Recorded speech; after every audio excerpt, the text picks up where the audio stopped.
జాతవేదః నమః. అథర్వవేదము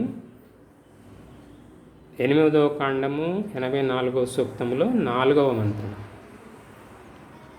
ఇందలి విషయం జ్ఞానుల సాంగత్యం అవసరం. మనకు బంధువుల సాంగత్యం ఉంటుంది, మిత్రుల సాంగత్యం ఉంటుంది. కానీ దానికన్నా మన ఆత్మనతిని పొందాలంటే జ్ఞానం అవసరం కనుక ఆ జ్ఞానం ఎవరి దగ్గర ఉందో అట్టి జ్ఞానుల సాంగత్యం అవసరమని ఈ మతం చెప్తుంది. ఈ మంత్రంలో ఉన్నటువంటి సారాంశం ఏంటంటే ఈ మంత్రం తెలుస్తుంది. ఓం వ్రతేన త్వం వ్రతపతే సమక్తో విశ్వాః సుమనాదీదిః త్వం త్వావయం జాతవేదః సమిద్ధం ప్రజావంత ఉపసదేమ సర్వే. ఇది మంత్రం.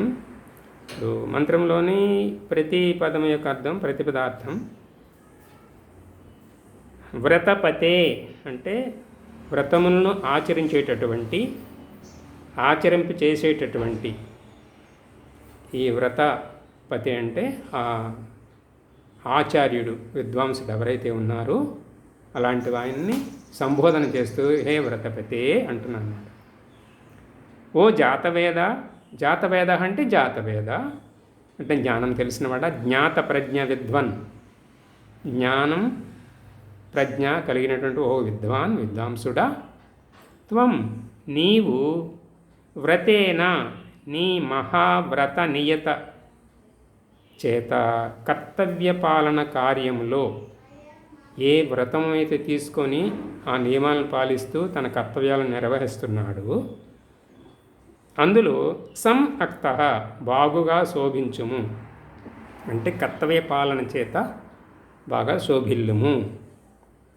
విశ్వః అంటే ఎల్లప్పుడూ, సుమనాః ఉత్తమ హృదయము, మంచి చిత్తము, శుభ సంకల్పము, సద్విద్య సజ్ఞానము కలవాడవై. సరే, సుమనః అనే విద్వాంసుణ్ణి, ఆ వ్రత దీక్ష ఇచ్చే విద్వాంసుణ్ణి సుమనః అని సంబోధిస్తున్నాడు. అంటే దానికి చూడండి ఎన్ని అర్థాలతో ఆ సుమన చెప్పారు. ఉత్తమ హృదయం కలవాడ అంటే జ్ఞాని అయినవాడు, మనం జ్ఞానాన్ని ఇచ్చేవాడు ఎలాంటి వాడై ఉండాలి? సుమనః అయి ఉండాలి. అంటే ఉత్తమ హృదయం కలిగినవాడు, మంచి చిత్తము కలిగినవాడు, శుభ సంకల్పములు చేయుటటువంటి వాడు, సద్విద్య. విద్య అంటే సరిపోయింది కదా, మళ్ళీ సద్విద్య అని ఎందుకంటున్నారు అంటే విద్యలో కూడా కొంతమంది మూఢ అయినటువంటి విద్యను బోధించేవాళ్ళు ఉంటారు. కాబట్టి ఇక్కడ సద్విద్య అన్నారు. సద్విద్య, సద్జ్ఞానము, జ్ఞానం కూడా సత్య జ్ఞానమై ఉండాలి. ఇలాంటి వాళ్ళు సుమనః విద్వాంసులు, ఆచార్యులు, జ్ఞానమును ఉపదేశించే జ్ఞాన ప్రజ్ఞావంతులు అని చెప్తుంది మంత్రం. ఈ లోకంలో ప్రకాశించుము, ఇతరులను ప్రకాశింపజేయము. అంటే నీవు జ్ఞానాన్ని పొంది అట్టి జ్ఞానమును ఇతరులకు ఉపదేశించుము. ఆ జ్ఞానం చేత వాళ్ళని ప్రకాశింపజేయమంటే అర్థం. అది జాతవేద మరలా వచ్చింది. ఓ ప్రజ్ఞాశాలి విద్వాంసుడా, తం ఆ ప్రసిద్ధమైనటువంటి ఇదం ప్రకాశవంతుడు అయినటువంటి తాం నీ సమీపమున మేము సర్వే ప్రజావంతః పుత్రీ పుత్ర పౌత్ర అనుచర సహచర బృందముతో చేరుదుము కాప. అంటే ఉపసదేం అంటే చేరడం, చెంతకు చేరడం. అలాంటి వ్యక్తుల చెంతకు చేరి సత్సంగము చేయమని చెప్తున్నాడు. పరమాత్మే ఉపదేశిస్తున్నాడు. ఇలాగనే నువ్వు ఎలాంటి వాళ్ళతో సాంగత్యం చేయాలి, ఈ ఉన్నటువంటి గుణాలు ఎటువంటి గుణాలు, అటువంటి గుణవంతులనే నువ్వు అక్కడ వాళ్ళ దగ్గర మాత్రం సత్యజ్ఞానం తెలుసుకోగలవు అని చెప్తున్నారు. నిన్ను సమీపించి నీ జ్ఞాన ఉపదేశముల చేత లాభాన్వితులము అగుదుముగాక. ఈ పదము నాది కాదు, పరమాత్మ యొక్క వేదమంత్రం ఇది. దాని అర్థం కూడా విద్వాంసులు రాసిన అర్థాన్ని మాత్రం నేను చెప్తున్నాను. ఇందులో నా పైత్యం కానీ సొంత విషయం కానీ కల్పన ఏమీ లేదు. సత్యమైతే ఆయన వేదం, ఆ వేదంది ఆ పరమాత్మదే. ఇందులో ఏమైనా తప్పు ఉంటే అది నాదవుతుంది, నేను గ్రహించిన దోషం నాదే అవుతుంది. సరిగా అర్థం చేసుకోవడం కోసం అలా గ్రహించండి.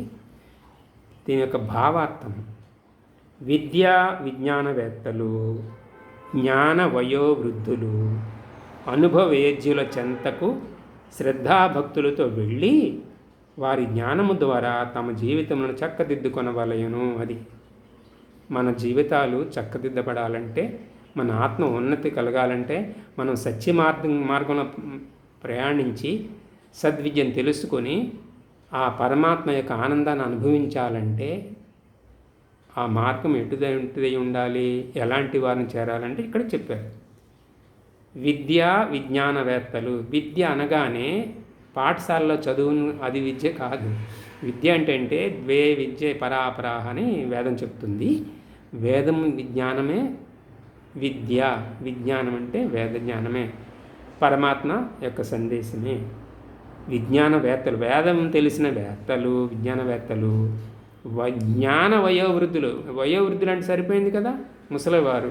కానీ అక్కడ జ్ఞానము చేత వయోవృద్ధులు అంటున్నారు. జ్ఞానం సంపూర్ణంగా, జ్ఞానం చేత పరిపూర్ణమైనటువంటి వయోవృద్ధులు, జ్ఞానవృద్ధులు.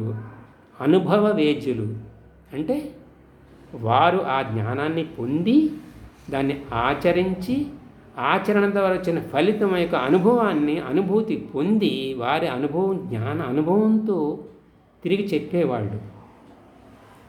ఈ 3 లక్షణాలు ఉన్నటువంటి వాళ్ళ దగ్గర మాత్రమే సత్సంగం చేయమని పరమాత్మ ఈ అథర్వవేద మంత్రం ద్వారా తెలియజేస్తున్నాడు. అప్పుడే మనం ఆత్మోన్నతి, భౌతిక ఉన్నతి, అన్ని రకాల ఉన్నతిని పొంది మోక్షము ద్వారా, యోగ సాధన ద్వారా మోక్షాన్ని కలిగి పరమాత్మ యొక్క కైవల్య అవస్థ, ఆనందాన్ని పొందుతాము అని గ్రహించండి. ఓం ఇది శబ్దం.